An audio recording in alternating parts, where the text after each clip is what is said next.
MLA साहब लक्ष्मण सिंह जी, हमारे भूतपूर्व पार्टी के प्रवक्ता वीर कुमार जी, हमारी पार्टी के अध्यक्ष हुकमचंद जी, रेवाड़ी की चेयरमैन साहिबा बहन पूनम जी, चेयरमैन जिला परिषद बहन शशि बालाजी, सुनील यादव मूसेपुर, हमारी प्रवक्ता बहन वंदना पोपली जी, सभी सम्मानित म्यूनसिपल काउंसलरगण, सभी सम्मानित जिला परिषद के सदस्यगण, सम्मानित मंच, भूतपूर्व चेयरमैन साहिबान, भूतपूर्व पार्षदगण और आज यहाँ मंडी में उपस्थित दूर दराज से आए इलाके की सरदारी, बुजुर्गों, नौजवानों और दोस्तों, थोड़ा आने में विलंब हो गया। आप फिर भी इंतजार करें और भव्य स्वागत न केवल मेरा किया, मेरे साथ आने वाले सभी सदस्यों का किया। तो जो आपने इंतजार किया और स्वागत किया, तो इंतजार के लिए तो मैं माफ़ी मांगता हूं कि हम लेट आए, और स्वागत के लिए धन्यवाद करता हूं आपका कि आपने हमारा मनोबल बढ़ाया। नहीं, वो फिर गूंजता है यार, नहीं गूंजता है, सुनाई नहीं देता क्या हो रहा है।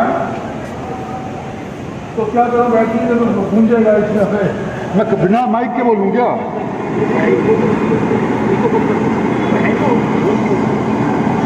ये तो कह रहा आवाज नहीं आ रही, हमारी है।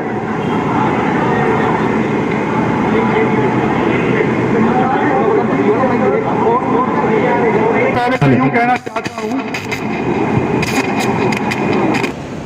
कि हमारी जिंदगी के दो पिछले गुजरे हुए साल बहुत कष्ट पूर्वक थे।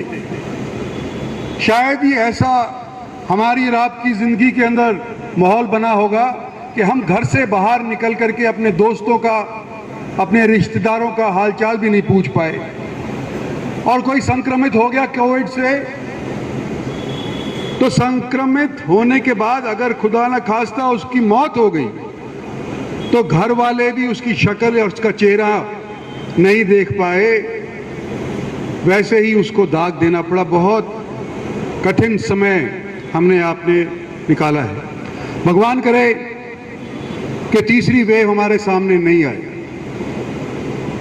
और आज मैं देख रहा हूं कि मैं अकेला ही शायद ऐसा शख्स स्टेज पर था जिसने मास्क लगा रखा था, और सब तो मास्क बिना बैठे हुए हैं। तो आपसे भी निवेदन करना चाहता हूं कि मुझे पता है कि कितनी परेशानी लोगों को हुई, जिनको संक्रमण हुआ पहली लहर के अंदर इतना उनको नहीं पता चला, लेकिन जितना संक्रमण दूसरी लहर के अंदर हुआ उसका, भाई जो बीमार हुआ उसको ही पता है, उसके कुनबे को पता है कि कितना नुकसान उसका हुआ है। और मैं हवाला देना चाहता हूं कि गुड़गांव के अंदर सबसे बड़ा अस्पताल मेदांता अस्पताल है, और वहां पर लोग ट्राई करते हैं कि बीमार अगर हो जाएं तो हमारे को दाखिला वहां हो जाए, चिकित्सा ठीक हो जाएगी, बच करके वापस निकल आएंगे। लेकिन कोविड के दौरान इस तरह का माहौल वहां पर भी पैदा हो गया कि बिस्तर नहीं मिला, ऑक्सीजन नहीं मिली, और कई सिफारिश लगा करके कई लोगों को मैंने दाखिला दिलवाने की कोशिश करी है। कामयाब भी अगर मैं हुआ तो बाप तो यूं कहता है कि मैं बीमार हूं, मैं घर मरूंगा, और बेटा यूं कहता है कि चलो अस्पताल चलो, तेरी चिकित्सा अस्पताल के अंदर करवाएंगे।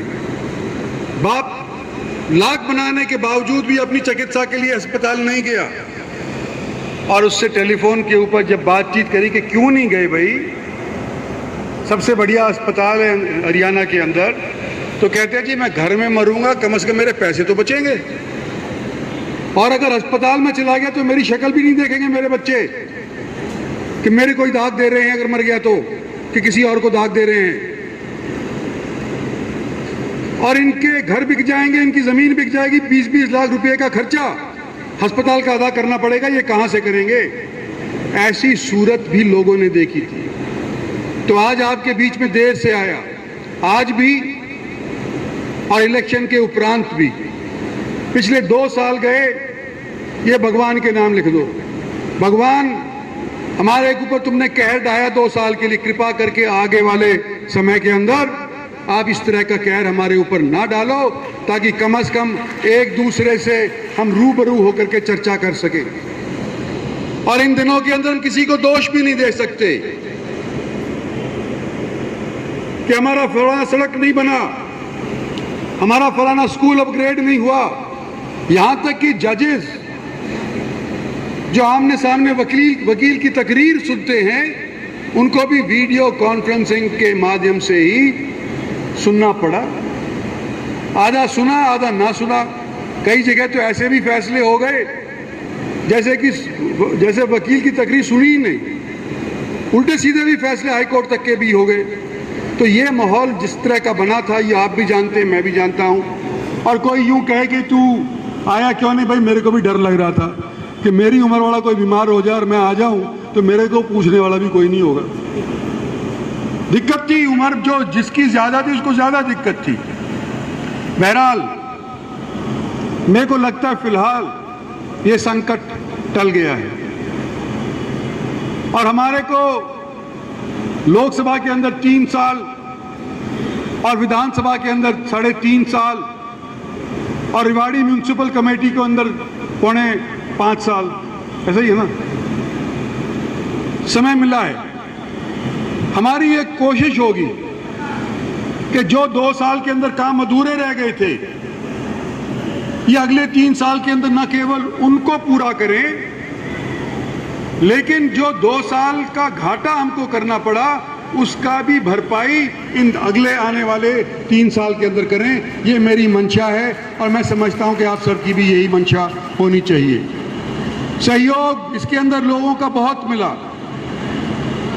आगे भी उनने की उम्मीद है।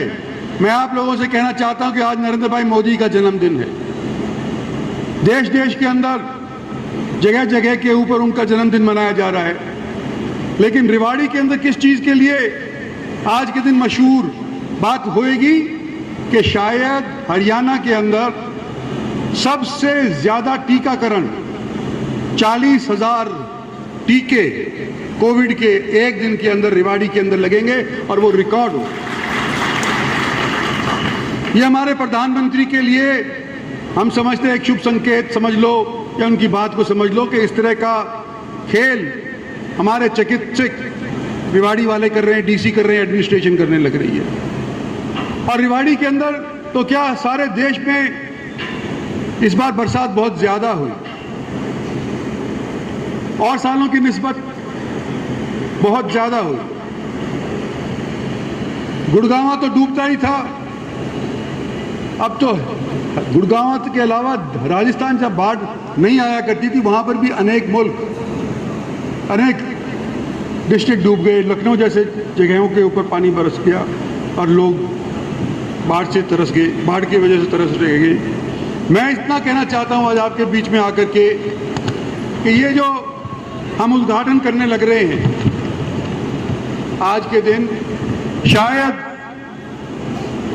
ये 1 साल पहले हो सकते थे, नहीं हो पाए। सड़क का काम है, कुछ ही का उद्घाटन है, किसी का नींव रखी जा रही है, मरम्मत की रखी जा रही है। भाई जो करने वाले हैं, पीडब्ल्यूडी वाले हैं, म्यूनसिपैलिटी वाले हैं, जो भी हैं कार्यकर्ता हैं, उनसे मेरा यही निवेदन है कि वैसे ही लोगों के ऊपर मार कोविड की पड़ी हुई है, इसके अंदर जरा सी भी हेरा फेरी नहीं होनी चाहिए। जो सड़कें बनेंगी लाखों की बनेंगी, करोड़ों की बनेंगी, पर जितने की संख्या की भी बनेंगी, पूरा पैसा, पूरा सीमेंट, पूरा रोड़ी और पूरा योगदान हर एक व्यक्ति का उसके अंदर होना चाहिए, ताकि अगली साल जब बारिश हो, कम से कम यूं कहो कि कोविड के बाद जो सड़कें बनी थी इस साल भी कायम है और अगले साल भी कायम रहेंगी। इतनी मजबूत सड़क इस बार हमने बना करके दी है। मैं महाराणा प्रताप चौक, देखो 23 सितंबर आ रहा है, मार्टर्स डे है, हरियाणा के अंदर छुट्टी है। पटौदा वाले लोग हमको बुला रहे हैं कि भाई हम इस बार तुम वहाँ पे करो, हम लोगों को इकट्ठा करेंगे। और आज के दिन देश के सामने क्या क्या दिक्कतें आ रही हैं आपको दिखाई दे रहा है। चाइना पाकिस्तान तो घूर रहे थे पहले से ही, और अब ये तालिबान अफगानिस्तान में फिर से पैदा हो गई। तो आने वाले समय के अंदर कौन शहीद होगा अगर हम शहीदों को आज के दिन नमन नहीं करेंगे? कौन तैयार होगा महाराणा प्रताप जैसा? कौन तैयार होगा भगत सिंह जैसा? कौन तैयार होगा राव तुलाराम जैसा? तो भाई सबसे पहले हमने जो कंस्ट्रक्शन करवाना है इसमें महाराणा प्रताप चौक से बाड़ाबास रोड वाया अनाज मंडी and Nehru park corner to housing board colony Namsi Rewari 2.58 crore का ये टेंडर आज के दिन लगने जा रहा है। इसका हम शुरुआत करने जा रहे हैं। इसी तरह से और ब्रास मार्केट का है, अनेक और चीज़ों का है। कुल मिलाकर के आज के दिन ये जो प्लेक हम खोलेंगे इनमें खर्च होने जा रहा है 10 करोड़ 69 लाख रुपया। इसके अलावा मैं आपको ये भी बताना चाहता हूं कि आज सुबह डबल फाटक रेवाड़ी का भारत सरकार के रेल विभाग ने आज से 1.5 साल पहले अपना काम पूरा कर दिया था। हरियाणा का PWD डिपार्टमेंट किसी भी वजह से थोड़ा सा ढील बरत रहा था। 1.5 साल बाद उन्होंने भी अपना काम पूरा कर दिया और उसका उद्घाटन मैं आज करके आया हूं। ये 24 करोड़ का डबल फाटक का आज के दिन निर्माण पूरा हो गया। बाड़ाबास फाटक, मैं भी कभी अपने घर जाता हूं तो बाड़ाबास वाली साइड से जाया करता हूं। कई बार तो रोड पे 1-1 घंटा इंतजार करना पड़ता था। इसका भी टेंडर मंजूर होने जा रहा है, 60 करोड़ लगेंगे। रेवाड़ी बाईपास, जिसके बारे में पता नहीं कितनी राजनीति खेली गई, मंजूर हो रहा है 5 साल से नहीं मंजूर हुआ। 700 करोड़ रुपए का रेवाड़ी का बाईपास हमारी सरकार ने आज के दिन मंजूर कर दिया है। बाईपास के ऊपर काम आज के दिन होने लग रहा है। रेवाड़ी हमारा एक प्रसिद्ध दक्षिणी हरियाणा का शहर है, प्राचीन टाइम से रहा है। मैं आप लोगों से निवेदन करना चाहता हूं कि हो सकता है कि आने जाने में कसर रह गई हो, लेकिन आपकी अगर कोई भी बात मेरे तक पहुंचती है तो आपकी दी हुई ताकत उसके अमल करवाने के अंदर पूरे तौर पे लगती हुई है। ये विश्वास आप लोगों को मेरे के अंदर होना चाहिए और मेरे साथियों के अंदर होना चाहिए। तो आज इन्हीं बातों के साथ कहते हुए 23 सितंबर को आपको आमंत्रित करते हुए कि आप भी कृपा पटौदा पहुँचें, आप लोगों से अनुमति लेता हूँ, इजाज़त लेता हूँ और फिर से आपका धन्यवाद करता हूँ कि आप लोगों ने हमारा इंतज़ार करना। धन्यवाद और जय हिंद।